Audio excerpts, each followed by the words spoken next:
எல்லாருக்குமே அன்பான வணக்கம். இன்றைக்கி நம்ம பார்க்க போகிறது 226வது வீடியோ. புக் ரிவ்யூ சம்மந்தித்த வரைக்கும் 16வது வீடியோ. போன வீடியோவிலே நான் சொல்லியிருந்தேன், என்லைட்டன் ஆனதுக்கப்புறம் ஒரு யோகி, அதாவது சாதாரணப்பட்ட மக்களுக்காக சில ப்ரோக்ராம்ஸை டிசைன் பண்ணுறாரு அப்படின்னா அதுக்குண்டான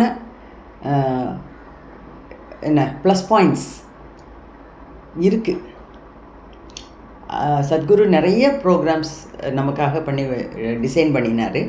அவரோட எக்ஸ்பீரியன்ஸை வச்சு நிறைய பொதுமக்களுக்காக டிசைன் பண்ணார், ப்ரோக்ராம்ஸு நடத்தினார். அதில் நிறைய பேர் பங்கெடுத்தாங்க. நிறைய பேருக்கு அதில் பலவிதமான அனுபவங்கள் கிடச்சிருக்கு. அதில் ரொம்ப முக்கியமானதுன்னு சொன்னால் சக்தி சலன கிரியா, பாவஸ்பந்தன, சம்யமம், இது மூணும் இந்த புக்கில் எழுதியிருக்காரு. அது 1-2 சென்டென்ஸ் தான் இருக்குது. ஆனால் அதை படித்த உடனே அதோட முழு அர்த்தம் என்னால் புரிஞ்சிக்க முடியுது. ஏன்னா இந்த 3 ப்ரோக்ராமும் நான் அட்டென்ட் பண்ணியிருக்கேன்.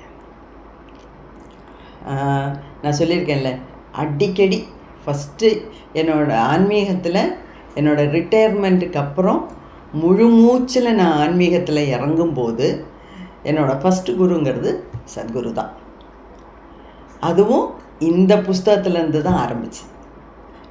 நான் இப்போவும் யோசிக்கிறேன், இப்போ 10-20 வருஷமாக நானும் சென்னையில் இருந்திருக்கேன், தமிழ்நாடு மொத்தம் சுற்றி இருக்கேன். இந்த ஈஷா யோகா சென்டரை பற்றியோ நான் கோயம்புத்தூருக்கே அவ்வளோவா போனதில்லை. டச் பண்ணியிருக்கேன், கோயம்புத்தூர் திருப்பூர்லாம் போயிருக்கேனே தவிர அங்கே கோயம்புத்தூரில் ஈஷா யோகா சென்டர்னு ஒன்று இருக்குது. அதோட நடத்துனர் தான் சத்குரு. அவர் பெரிய மகான், அவர் மிஸ்டிக்கு, அப்படி இப்படின்னெல்லாம் கூட எனக்கு நான் கேள்விப்பட்டதே இல்லை. எப்படி அவ்வளோ தூரம் நான் மிஸ் பண்ணினேங்கிறது தான் எனக்கு அதுக்கப்புறம் தான் ரொம்ப வருத்தமாக இருந்தது. இந்த புக்கை படித்த ஃபஸ்ட்டு எனக்கு கிடைச்ச புக்கு, என் கையில் கிடைச்ச புக்கு இதுதான். இதை படித்த உடனேயே எனக்கு ஃபுல் ஸ்டோரியுமே புரிஞ்சு போச்சு. அதனால தான் இதை உங்களுக்கு ரிவ்யூ பண்ணலான்னு நினச்சி எடுத்திருக்கேன். உங்களுக்கும் பிடிச்சிருக்குன்னு நினைக்கிறேன். அப்போது coming to the video, Samyama program Indira attend பண்ணாங்க, பாரதி அட்டென்ட் பண்ணாங்க, சத்குருவோட ஒய்ஃபு விஜய் அட்டென்ட் பண்ணாங்க. அந்த சமயமாங்கிறது அதான் உச்சக்கட்டத்தில் இருக்கிற, அதாவது இல்லற வாழ்க்கையில் இருந்து கொண்டு நம்ம நமக்கு சொல்லிக் கொடுக்க முடிஞ்ச மேக்சிமம் இஃபெக்ட் கொடுக்கக்கூடிய ஒரு ப்ரோக்ராம் தான் இந்த சமயமா. நானும் மார்ச், அதாவது இந்த லாக்டவுனுக்கு ஜஸ்ட்டு முந்தின நாள் வரை, மார்ச் 1லேருந்து மார்ச் 8 வரைக்கும் நான் ஈஷா யோகா சென்டரில் சமயமாக அட்டென்ட் பண்ணிகிட்ருக்கேன். சமயமாங்கிறது complete silence plus deep meditation. நான் 8 நாளும் அட்டென்ட் பண்ணாலும் அங்கே எனக்கு புதுவிதமான அனுபவங்கள்லாம் எனக்கு கிடைக்கல. ஆனால் கிட்டத்தட்ட 4000 பேர் அட்டென்ட் பண்ணாங்க, லேடிஸ் ஜென்ஸ் சேர்த்து. இடையில நிறைய பேருக்கு பல அனுபவங்கள்லாம் கிடச்சிது. நான் தான் அப்படியே உட்காந்துருந்தேன். அது என்னன்னு எனக்கும் தெரியல. அப்புறம் நான் வேற ஒரு குருகிட்ட கேட்கும்போது தான் அவர் என்ன சொன்னார், அந்த அனுபவங்கள்லாம் உங்களுக்கு ஏற்கனவே முன் ஜென்மத்தில எல்லாம் வந்துடுச்சு மேடம், இந்த ஜென்மம் எடுத்தது வேறு பல விஷயங்களுக்காக. அப்போ நீங்கள் அட்டென்ட் பண்ணுறீங்க, உங்களுக்கு புரியுது, அவ்வளோதான். மற்றபடி உங்களுக்கு அனுபவங்கள் வரக்கூடிய ஜென்மம் இல்லை இது. அதெல்லாம் கடந்து தான் நீங்கள் இங்கே வந்திருக்கீங்க. நீங்கள் ஒரு ஓல்டு சோலு அப்படின்னு என்னோட இன்னொரு மாஸ்டர் சொன்னார். இருக்கலாம் அப்படின்னு நினச்சிட்டு நானும் விட்டுட்டேன் அப்படி. ஆனால் நிறைய பேர்த்துக்கு பலவிதமான அனுபவங்கள் வந்தது. இன்டர்நேஷ்னல் லெவலில் நிறைய பேர் அட்டென்ட் பண்ணாங்க, ஃபாரினர்ஸ் நிறைய பேர் அட்டென்ட் பண்ணாங்க. என் பக்கத்தில் இருந்த ஒரு நார்த் இந்தியன் லேடி அப்படி அழுதாங்க. அவங்களுக்கு என்னமாவது ஆகி போயிடுமோன்னு பயம். ஆனால் நமக்கு ஐ கான்டாக்ட் கூடாது, முகத்துக்கு கண்ணோட கண்ணு பார்க்க முடியாது, ஏன் அழுறேன்னு கேட்க முடியாது, ஏதாவது ஹெல்ப் வேணுமான்னு பேச முடியாது. அதுக்கெல்லாம் வாலண்டியர்ஸ் இருக்காங்க, அவங்க பார்த்துக்குவாங்க. நமக்குள்ள பார்ட்டிசிபெண்ட்ஸ்குள்ளே ஒரு பேச்சுவார்த்தை கிடையாது. கீழே குனிஞ்சுக்கிட்டே தான் போகணும். யார் கண்ணிலையும் பேசக்கூடாது. பேசுறதில்ல, பார்க்கக்கூடாது. அப்படிங்கும்போது அதனால் நான் அவங்கள திரும்பி கூட பார்க்கல. ஆனால் பக்கத்தில் இருந்து அழுது அழுது அழுது அழுது மணிக்கணக்காக அழுது தீத்தாங்க. நினச்சிக்கிட்டேன், சரி இப்படி தான் கர்மாலாம் கழியும் போல் இருக்குது. பழைய கர்மாக்கள்லாம் நெகட்டிவ் கர்மாக்களையெல்லாம் எடுக்கிறதுக்கு இது ஒரு வழி போல் இருக்குது அப்படின்னு. சிலவங்கள்லாம் எந்திரிச்சாங்க, நெளிஞ்சாங்க, பாம்பு மாதிரி எல்லாம் படம் எடுத்து ஆடுற மாதிரிலாம் பண்ணாங்க. சிலவங்க நமசிவாய நமசிவாயன்னு கத்துனாங்க. அவங்கவுங்க விதத்தில், அவங்கவுங்களுக்கு மனசில் தோணின விதத்தில் நிறைய பேர் எக்ஸ்ப்ரெஸ் பண்ணாங்க. அது நடக்கும். அது சத்குருவும் சொன்னார். சத்குரு வாலண்டியர்ஸ்ட்ட எல்லாம் சொல்லி வைப்பார், என்ன பண்ணணும், ஏது பண்ணணும். அதில் அவருக்கு ஈஸியாக கண்டுபிடிச்சிட முடியும், நம்ம சும்மா கத்துறோமா, உண்மையிலே எனர்ஜி லெவலில் வித்தியாசம் வந்து கத்துறோமாங்கிறது. இந்த ப்ரோக்ராமையே டிசைன் பண்ணி 4000 பேரை 8 நாள் அமைதியாக பேசாமல் வச்சு சத்குரு மட்டும்தான் இந்த ப்ரோக்ராம் அட்டென்ட் பண்ணுவார், கண்டக்ட் பண்ணுவார். வேறு யாரும் கண்டக்ட் பண்ண மாட்டாங்க. ஒரு அசிஸ்டண்ட்டு கிடையாது, ஒன்றும் கிடையாது. அப்போ அவ்வளோ தூரம் அந்த மெனு, சாப்பாடுக்கு மெனு கூட எத்தனை மணிக்கு என்ன கொடுக்கணுங்கிறது கூட அவர் சொல்கிற மாதிரி தான் அங்கே நடக்கும்.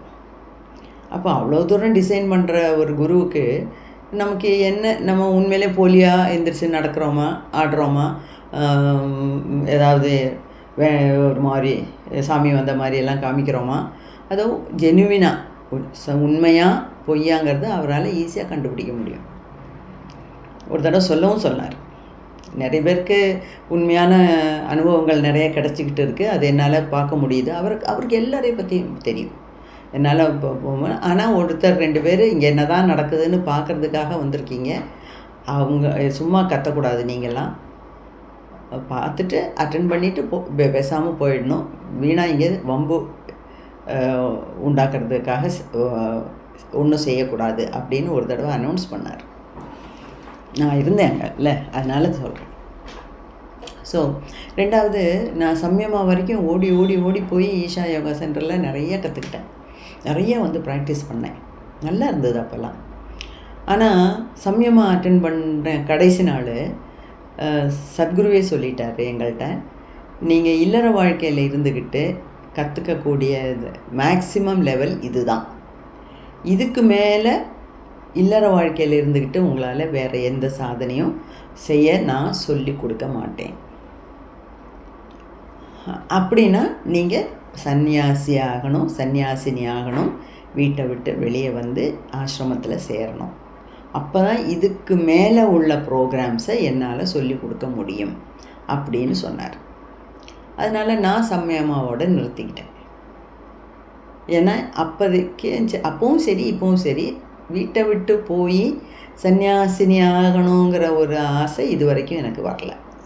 வீட்டில் இல்லறத்தில் இருந்து கொண்டே துறவரத்தை மேக்சிமம் ஃபாலோ பண்ணணும் அப்படிங்கிறது தான் என்னோடய கருத்து. அதனால தான் நான் அதுக்கப்புறம் அடிக்கடி போகிறதெல்லாம் நிறுத்திட்டேன். ஆனால் அங்கே கற்றுக்கிட்டதெல்லாம் ரொம்ப நாள் ப்ராக்டிஸ் பண்ணிகிட்டு இருந்தேன். இப்போவும் ஒரு சில விஷயங்கள்லாம் ப்ராக்டிஸ் பண்ணிட்டு தான் இருக்கேன். அது சத்குரு அப்படி சொன்னதுக்கு அர்த்தம் உண்டு. எல்லோரும் சன்னியாசினியாக வாங்க, எல்லோரும் ஈஷா யோகா சென்டரில் வாங்க, அதெல்லாம் அவருக்கு ஒன்றும் இன்ட்ரெஸ்ட் இல்லை. அவருக்கு கிடைக்க வேண்டியது அவருக்கு கிடச்சி போச்சு. இனிமேல் யார் வந்தால் என்ன, யார் போனால் என்ன. அதனால் அதுக்காக கூட்டம் சேர்க்கறதுக்கு, பணம் வாங்கிறதுக்கு, இல்லைன்னா பிளாக் மேஜிக் பண்ணுறதுக்கு, அந்த மாதிரிலாம் கீழ்த்தரமான பேச்சுக்கெல்லாம் அங்கே இடமே கிடையாது. அவர் என்ன சொல்கிறாருன்னா, இதுக்கு மேலே பெரிய பெரிய சாதனைகள் எல்லாம் உண்டு, நிறைய டெக்னிக்ஸ் உண்டு. ஆனால் அதை நான் உங்களுக்கு சொல்லி கொடுத்தேன்னா உங்களால் இல்லறத்தில் இருந்துக்கிட்டு ப்ராக்டிஸ் பண்ண முடியாது. அதுவா நீங்கள் ப்ராக்டிஸ் பண்ணால் கூட உங்கள் எனர்ஜி லெவலில் ஏதாவதெல்லாம் நிறைய மாற்றங்கள் வரும். அப்போ உங்களை யார் கண்ட்ரோல் பண்ணுறது? அதுக்கு தான் இங்கே வந்து சேருங்க அப்படிங்கிறார். எல்லாரும் ஹஸ்பண்டை விட்டுட்டு, குடும்பம் குட்டிகளை எல்லாம் விட்டுட்டு, எல்லாரையும் தள்ளி விட்டுட்டு நீ இங்கே வந்து சேருன்னு ஒரு நாளும் அவர் சொன்னதில்லை. அதில் அது அர்த்தம் அவர் சொன்னது 100% கரெக்டுன்னு ஏன் சொல்கிறேன்னா, இப்போ எனர்ஜி இப்போ நம்ம சமாதிக்கு போயிட்டோம். நம்ம தியானம் நல்லா பண்ணுறோம். 10 மணி நேரம் குடும்பத்தில் இருந்துக்கிட்டே 10 மணி நேரம் பண்ணுறோம்.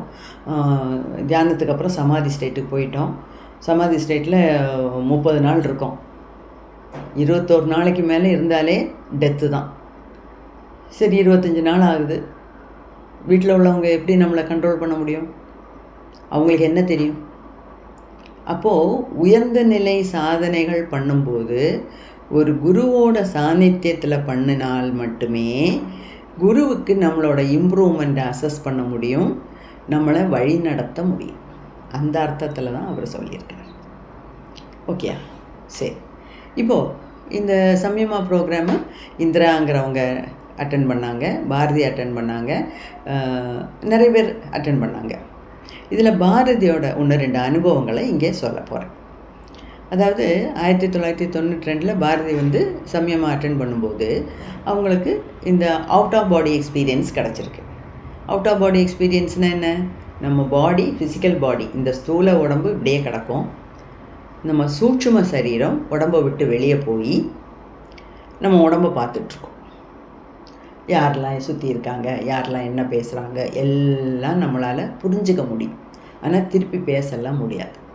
நம்ம வந்து ஆவிங்கிறோம் இல்லையா, அதுதான் அந்த ஆவிங்கிறது. ஆவின்னா நம்ம மனோமய கோஷமும் பிராணமய கோஷமும் ஒன்றா சேர்ந்து நம்ம இந்த அன்னமய கோஷத்தை விட்டுட்டு வெளியே போய் நிற்கும். அதுதான் அவுட் ஆஃப் பாடி எக்ஸ்பீரியன்ஸுங்கிறது. அதெல்லாம் வந்து டீப்பாக நம்ம மெடிடேஷன் பண்ணாலே நமக்கு கிடைக்கும், எல்லாத்துக்கும் கிடைக்கும். ஓகேயா? ஆனால் அத்தனை மணி நேரம் அதுக்காக செலவிடணும், அதுவே கதின்னு இருக்கணும். அப்படி இருந்தால் தான். இப்போ 1/2 மணி நேரம் நான் மெடிடேஷன் பண்ணேன், எனக்கு அவுட் ஆஃப் பாடி எக்ஸ்பீரியன்ஸ் கிடச்சிருச்சுன்னா நம்மளாம் அப்புறம் மனுஷங்களை வாழ முடியாது இல்லையா? அவ்வளோ தீவிரமாக இருந்தால் மட்டுமே நமக்கு அந்த சக்தி கிடைக்கும். அப்போது இந்த மாதிரி பாரதிக்கு அவுட் ஆஃப் பாடி எக்ஸ்பீரியன்ஸ் கிடச்சிருச்சு. அவங்க வந்து ட்ராவல் பண்ணி வேறு ஒரு இடத்துக்கு போகிறாங்க. ட்ராவல் பண்ணி ஒரு கிராமத்து சூழ்நிலையில் போய் நிற்கிறாங்க. அங்கே ஒரு ஆள் வந்து இறந்து கிடக்கிறாரு. பக்கத்தில் ஒரு பொண்ணு வந்து பயங்கரமாக அழுகுது. அந்த ஆளோட இறப்பை பார்த்துட்டு பயங்கரமாக அழுகுது. அங்கே சுற்றிலும் ஒரே கலாட்டா, சத்தம், கூச்சல், குழப்பம், கலாட்டா நடக்குது.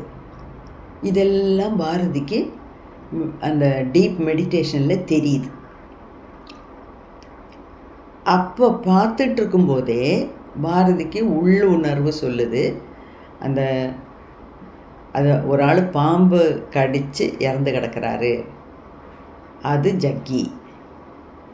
பக்கத்தில் இருந்து தேம்பி தேம்பி தேம்பி அழுகிறது நான் தான் அப்படின்னு பாரதிக்கு புரியுது. இதுவே நம்ம முன்னாடியே ஒரு வீடியோவில் பார்த்தோம்.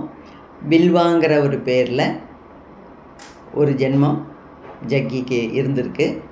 அவர் கீழ் ஜாதியில் பிறந்திருக்காரு. உயர்ந்த ஜாதி பிராமண பெண்ணான சாம்பவிங்கிற பெண்ணை காதலித்து அது சொசைட்டி அதை அக்செப்ட் பண்ணாதனால அந்த கதையெல்லாம் உங்களுக்கு தெரியும் இல்லையா? அப்படி பாம்பை ஒரு பயங்கரமான விஷமுள்ள ஒரு பாம்பை கடிக்க வச்சு தான் அந்த பில்வாவை கொன்று இருக்காங்க. இப்போது இது எல்லாம் அப்போ அந்த பாரதி தான் அந்த பக்கத்தில் நின்று தேம்பி தேம்பி அழுகிற பொண்ணு. ஒருவேளை அந்த பொண்ணாக இருக்கலாம், அந்த சாம்பவி இருக்கலாம். ஆனால் அதை பற்றி எதுவுமே சொல்லலை. ஆனால் அந்த தேம்பி தேம்பி தேம்பி அழுகிற பொண்ணு தான் அப்படின்னு பாரதிக்கு நல்லா புரியுது. ஓகே, அது ஒரு பாஸ்ட் லைஃப் எக்ஸ்பீரியன்ஸ். அதுக்கப்புறம் அவங்க வந்து அப்போ பாஸ்ட்டும் தெரியுது, ப்ரெசண்ட்டும் தெரியுது. அந்த தேம்பி தேம்பி அழுகிற பொண்ணு இப்போ இருக்க இந்த பாரதி தான் அப்படிங்கிறத அவங்களால கனெக்ட் பண்ண முடியுது. ஸோ பாஸ்ட்டும் ப்ரெசண்ட்டும் தெரியுது. அதே மாதிரி அப்படியே நினைவிழந்து ரொம்ப நேரம் படுத்து கிடக்குறாங்க. அப்புறம் ஜக்கி வந்து ஆக்ஞா சக்கரத்தில் எல்லாம் ஆக்டிவேட் ஆக்கி சக்கராஸில் இருக்க எனர்ஜி எல்லாம் ஸ்டெபிலைஸ் பண்ணி சமமாக ஆக்கி 40 நிமிஷம் கழித்து தான் அவங்க கண்ணே திறந்தாங்க. சுற்றி இருக்கவங்களுக்கெல்லாம் ரொம்ப பயமாயிடுச்சு. ஒருவேளை இறந்துட்டாங்களோ அப்படிங்கிற ஒரு கவலையே வர ஆரம்பிச்சிருச்சு. அப்படி இருக்கும்போது தான் அவங்க கண்ணை திறந்தாங்க. ஆனால் இந்த தடவை இந்த அவுட் ஆஃப் பாடி எக்ஸ்பீரியன்ஸில் அனுபவித்ததுக்கப்புறம், அந்த பாஸ்ட் லைஃப் எல்லாம் தெரிஞ்சதுக்கப்புறம், அந்த பாம்புகள் மேலே உள்ள பயம் மாறிடுச்சு. அது இவங்க ஏற்கனவே சொல்லியிருக்காங்க, ஒரு டெத் மெடிடேஷன் பண்ணும்போது அந்த மரண பயம் மாறிடுச்சு. இப்போ இந்த பாம்பு கடித்து இறந்து அந்த ஆளோட பக்கத்தில் நின்று தேம்பி அழுகும்போது அவங்க எப்படி வெளியே நார்மலாகி வரும்போதே அந்த பாம்பை பற்றின பயங்களெல்லாம் மாறிடுச்சு அப்படின்னு அவங்களால புரிஞ்சிக்க முடியுது. அதே மாதிரி இன்னொரு தடவை சமயமா பண்ணும்போதே, சமயமா ப்ரோக்ராம்லேயே மெடிடேஷன் பண்ணும்போது ரெண்டு யோகிஸ், 2 சாதுக்கள் உடம்பில் துணி எதுவுமே இல்லாமல் நிர்வாணமாக வேகமாக நடந்து போகிறாங்க. முன்னாடி போகிறது குரு மாதிரி இருக்குது, பின்னாடி வர்றது சிஷ்யன் மாதிரி இருக்குது. கொஞ்சம் வயசில் கம்மி. இந்த குரு ஏகப்பட்ட பயங்கர கோபத்தில் நடக்கிறாரு, பயங்கரமாக ஃபாஸ்ட்டாக நடக்கிறாரு. அந்த பின்னாடி வர சிஷ்யனால் ஃபாலோ பண்ண முடியல, ஓடி வர்றார். குருவோட வேகத்துக்கு ஈடுகட்ட முடியல. அந்த சீன் இப்போ தியானத்தில் சமயமா ப்ரோக்ராமில் பாரதிக்கு வருது. கொஞ்ச நேரத்துலேயே அவங்களுக்கு புரிஞ்சு போச்சு, அந்த வேகமாக நடந்தது சத்குரு ஸ்ரீ பிரம்மா, அதாவது ஜக்கியோட ஒரு ஜென்மம். பின்னாடி ஓடி போனது விபூதிங்கிற ஒரு சிஷ்யன். அந்த விபூதி நான் தான் அப்படின்னு புரிஞ்சு போச்சு. இதை பற்றி ஏற்கனவே இதில் பார்த்துருக்கோம். அப்போது இந்த ஜென்மத்தில் சத்குருவோட சிஷ்யையாக பாரதி வந்து சேர்ந்துட்டாங்க. இதுக்கு முந்தின 2 ஜென்மத்திலையும் பாரதி சத்குருவோட ஜக்கியோட இணைஞ்சு இருந்திருக்காங்க அந்த ஜென்மத்திலே. அது நல்லா புரிஞ்சு போச்சு. அப்போது நான் ஏற்கனவே சொன்ன மாதிரி பாரதிங்கிறவங்க ரொம்ப அப்படி குருன்னு சொல்லி உருகிற டைப் கிடையாது. அவங்க எப்போவுமே கொஞ்சம் டிஸ்டன்ஸில் தான் இருக்கணும் அப்படிங்கிறன்னு நினைக்கிற டைப். அதனால் இவ்வளவெல்லாம் பண்ணும்போதும் அந்த குரு மேலே அளவு கடந்த காதல், அளவு கடந்த பயம், பக்தி அப்படின்னு எதுவும் வராத மாதிரி பாரதி தன்னை ஒரு கட்டுப்பாடோடு வச்சிட்ருக்காங்க. அப்போது இதெல்லாம் முடிஞ்சதுக்கப்புறம் ஜக்கி கேட்குறாரு, உனக்கு என்ன புரிஞ்சுது, எப்படி இருக்குது அப்படின்னு. என்ன புரியுறது, இதுக்கு முந்தைய ரெண்டு ஜென்மத்துலேயும் நான் உங்களோட இருந்திருக்கேன், என்ன இதுக்கெல்லாம் காரணம், எனக்கு ஒன்றுமே புரிய மாட்டேங்குதே அப்படின்னு ஜக்கியை பார்த்து கேட்டிருக்காங்க. இது என்ன நாடகம் மாதிரி நடக்குது, இது என்ன கூத்து அப்படின்னு கேட்குறோம் இல்லையா, அந்த மாதிரி. அப்போது சத்குரு சொல்லியிருக்காரு, ஆமாம் இதெல்லாம் ட்ராமா தான், நாடகம்தான், கடைசி வரைக்கும் நாடகத்தை பாரு, அப்போ தான் உனக்கு எல்லாம் புரியும் அப்படின்னு சொல்லிட்டு விட்டுட்டாராம். அதே மாதிரி ஒரு தடவை ஜக்கி பாரதிகிட்ட கேட்குறாரு, உனக்கு கால் முட்டிக்கு கீழே ஒரு பர்த் மார்க் இருக்கா? பர்த் மார்க்குனா பிறந்தப்பவே உள்ள அடையாளம், இந்த மச்சம்லாம் சொல்கிறோம்ல, அந்த மாதிரி ஒரு அடையாளம் இருக்கா? அது என்ன சைஸில் இருக்கா? அதோட சைஸு ஷேப்பெல்லாம் சொல்கிறார். ஒரு பொண்ணோட காலில் முட்டிக்கு கீழே ஏதோ ஒரு மச்சம் இருக்குது, ஏதோ ஒரு அடையாளம், பிறந்ததுலேருந்தே ஒரு மார்க் இருக்குன்னா அது ஜக்கிக்கு எப்படி தெரியும்? ஆனால் அதை பாரதி தப்பாக எடுத்துக்கல. ஆமாம் இருக்குது. ஏன்னா இப்போ தன்னோட குருவை நல்லா புரிஞ்சுக்கிட்டாங்க.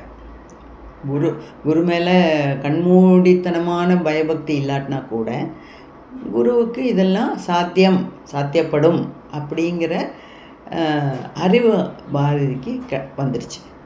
ஆமாம் இருக்குது. அப்போது சத்குரு சொன்னாராம், ஏன் முதுகில் கூட அந்த மாதிரி அடையாளம் இருக்குது, அந்த அடையாளங்கிறது பாம்பு கொத்துன அடையாளம். அதாவது பாம்பு பல்ல வச்சு கடிக்கிறதில்ல, அந்த நாக்குக்கு நுனியில் இருக்கிற 2 இதை பல்ல அழுத்தும், நல்லா நம்ம சதைக்குள்ளே அழுத்தி அதுக்கப்புறம் தான் விஷத்தை விடும். அப்போ அந்த 2 குத்து, 2 டாட் தெரியும். அப்போது ஜக்கி சொன்னாரா, உன் காலில் இருக்கிறதும் என் முதுகில் இருக்கிறதும் இந்த பாம்பு கடித்ததோட அடையாளம் அப்படின்னு சொன்னாராம். அதாவது வெரிஃபை பண்ணிக்கிறார் அப்படின்னு சொல்கிறார். அப்போது அதுக்கப்புறம் இப்போ பாரதி ஒரு விஷயம் சொல்கிறாங்க. இந்த தியானலிங்கம் பிரதிஷ்டை பண்ணினார்ல, அதுக்கப்புறம் அந்த அடையாளம் அப்படியே மறைஞ்சு போயிடுச்சான். இப்போ இதில் நான் இது எல்லாத்தையும் சரியான கண்ணோட்டத்தில் தான் பார்க்குறேன், சரியான கண்ணோட்டத்தில் தான் புரிஞ்சுக்கிறேன். எனக்கு இதில் விகல்பமாவோ அசிங்கமாவோ ஒன்றுமே எனக்கு தெரியல. யாருமே அப்படி அந்த கண்ணோட்டத்தோடு பார்க்கக்கூடாதுங்கிறது தான் என்னுடைய விருப்பம். இதெல்லாம் ஒரு ஞானிக்கு மட்டுமே கிடைக்கக்கூடிய எக்ஸ்ட்ரா சென்சரி பர்செப்ஷன், ESP அப்படிம்பாங்க. யாருக்கு இந்த நெற்றிக்கண் ஆக்டிவேட் ஆச்சோ, ஆக்ஞா சக்கரம் ஆக்டிவேட் ஆச்சோ, அவங்களால மட்டும்தான் இந்த மாதிரியெல்லாம் பாஸ்ட்டு, ப்ரெசண்ட்டு, ஃப்யூச்சர், பழைய காலம், கடந்த காலம், நிகழ்காலம், எதிர்காலம், இது எல்லாத்தையும் பார்க்கக்கூடிய திறன் கிடைக்கும். ஓகே, ஜக்கி சொன்னார். ஜக்கி 5 வயசில் 1ஆம் கிளாஸில் இருக்கும்போதே ஒரு அந்த டீச்சரை பார்த்துட்டு, நீ ஏன் ரெட்டு ஜட்டி போட்டுட்டு வந்திருக்கேன், ஏன் ரெட்டு ஜட்டி போட்டிருக்கேன் அப்படின்னு கேட்டாராம். பாவம், ஒன்றும் தெரியாத 5 வயசு குழந்தை. அப்போவே அவருக்கு அந்த பவர் இருக்குது, அவ்வளோதான். அதை தான் நம்ம நினைக்கணும், வேறு ஒன்றும் இல்லை. அப்போது இந்த மாதிரியெல்லாம் நடக்குது. 1992 விஜி சத்குருவோட ஒய்ஃபும் சமயமால கலந்துக்கிறாங்க. கடைசி நாள் சிலவங்களோட எக்ஸ்பீரியன்ஸ் எல்லாம் பகிர்ந்துக்க சொல்லுவாங்க இல்லையா. அப்போது விஜய் சொல்லியிருக்காங்க, என்னால் 8 நாளும் மெடிடேஷனே பண்ண முடியல. ஏன்னா எனக்கு ஜக்கியை மறந்துட்டு என்னால் வேறு ஒன்றும் பண்ண முடியாது அப்படின்னு அவ்வளோ உணர்ச்சி வசப்பட்டு பேசியிருக்காங்க. அப்படி சமயமாவோட அனுபவங்களை இதில் பகிர்ந்துருக்குறாங்க. அது மட்டும் இல்லை, இந்த சமயமா ப்ரோக்ராம் எல்லாம் முடிஞ்சதுக்கப்புறம் கோயம்புத்தூரில் இருக்க இந்த தியானம் பண்ணுற இந்த ஜக்கி வாசுதேவ்ங்கிற யோகா டீச்சர்கிட்ட தியானம் கற்றுக்கிட்டதுக்கப்புறம் அவங்க லைஃப்பில் நிறைய மாற்றங்கள் வருது. அதனால் எல்லாத்துக்குமே ஒரு ஆசை, ஒரு ஆசிரமம் குரு கட்டினார்னா நம்ம தைரியமாக ஆசிரமத்துக்கு வரலாம், போகலாம், நம்மளோட சந்தேகத்தை எல்லாம் கேட்டுக்கலாம், நிவர்த்தி பண்ணிக்கலாம், குருவோட இருந்து நமக்கு தியானம் பண்ணலாம், ஆன்மீக வாழ்க்கையில் முன்னேறலாம். அதுக்கு ஒரு இடம் வேணும். அதுக்காக அப்போ ஒரு ஆசிரமம் கட்டினா நல்லா இருக்குமே அப்படின்னு நிறைய பேர் கேட்டிருக்காங்க. ஆனால் சத்குரு முதல்ல எடுத்த வாயிலே சொல்லிட்டாரு, ஆசிரமெல்லாம் நான் கட்ட மாட்டேன், ஆசிரமத்தை கட்டி என்னை ஒரு இடத்துல உட்கார வைக்கலான்லாம் நினைக்காதீங்க, நான் ஒரு சுதந்திர பறவை, நான் ஓடிக்கிட்டே தான் இருப்பேன், அதனால் ஒரு இடத்துல என்னை உட்கார வைக்கிறதுக்காக ஆசிரமெல்லாம் கட்டலான்லாம் நினைக்காதீங்க, எனக்கு அதில் எந்த உடன்பாடும் இல்லை அப்படின்னு சொல்லி விட்டுட்டார். ஓகேயா? ஸோ இதெல்லாம் ஒரு ஞானிக்கு ஒரு ஞானி ஒரு குருவாக இருந்து மற்றவங்கள வழி நடத்தும்போது என்னெல்லாம் நடக்கலாம் அப்படிங்கிறதுக்கு சில உதாரணங்கள். அவ்வளோ பிடிச்சிருக்குன்னு நினைக்கிறேன். பாக்கியை அடுத்த வீடியோவில் பார்க்கலாம். வாழ்க வளம்.